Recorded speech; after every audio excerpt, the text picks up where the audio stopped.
கல்யாண சமையல் சாதம்.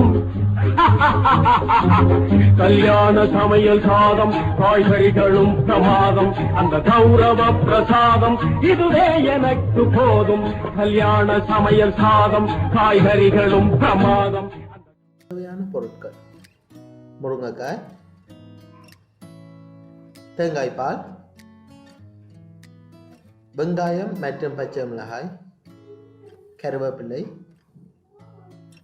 உப்பு தேவையான அளவு, மிளகாய்த்தூள் மற்றும் மசாலாத்தூள். செய்முறை: ஸோ நாங்கள் இன்றைய பார்க்க போகிறது ஜாழ்ப்பாண ஸ்டைலில் எப்படி முருங்கைக்காய் பிரட்டல் வைக்க போகிறோம். ஸோ அதுக்கு முதலாக பாத்திரத்துக்குள்ளே முருங்கைக்காயை வெட்டி போட்டுட்டு அதுக்குள்ளே நாங்கள் சின்ன சின்ன வெட்டி வச்சுருக்கிற பச்சை மிளகாய் மற்றும் வெங்காயத்தை போடணும்.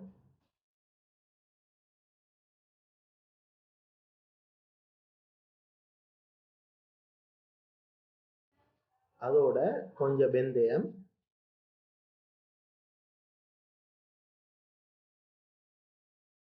தேவைக்களவு ஓரளவுக்கு உப்பு,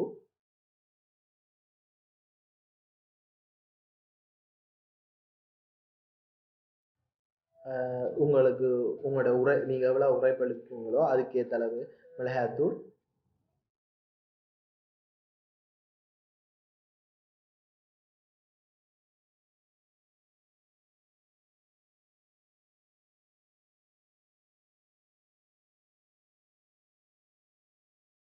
இதோட நீங்கள் எடுத்து வச்சிருக்க முதலாம் பாலையும் சேர்த்துட்டு நல்ல ஒரு கிளறிக்கணும்.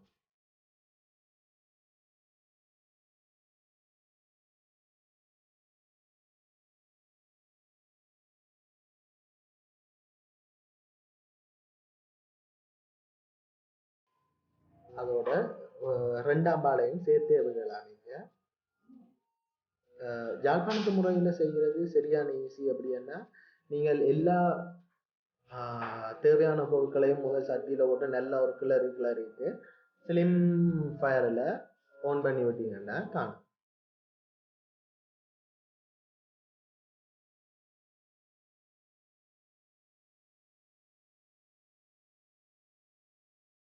இதோட ருசிக்கு ஏற்ற அளவுக்கு கருவேப்பிலையும் சேர்த்துட்டு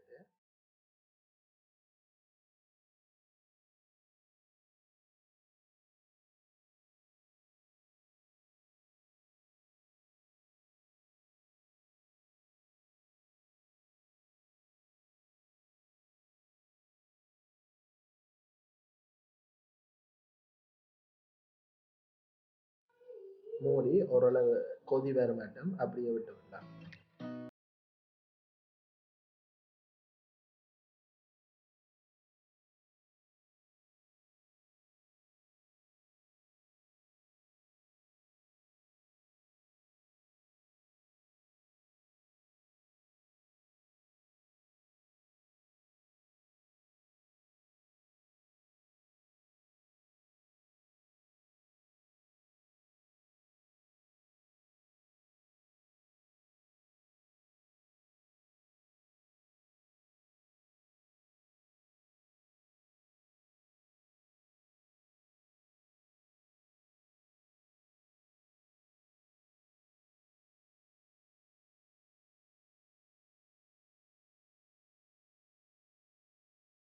ஒரு கொதி வந்து அந்த தண்ணி தன்மையெல்லாம் நல்லா வத்து கொதிச்சு அப்படி வத்தினா பிறகு நீங்கள் அடுப்பு பண்ணிட்டு ஒன்றில் ஸ்லிம் ஃபயரில் வச்சுக்கொண்டு இந்த முருங்கைக்காய் கறியை நல்லா ஒருக்கா பிரட்டினீங்கன்னா நல்ல ஒரு முருங்கைக்காய் பிரட்டல் மாதிரி வரும்.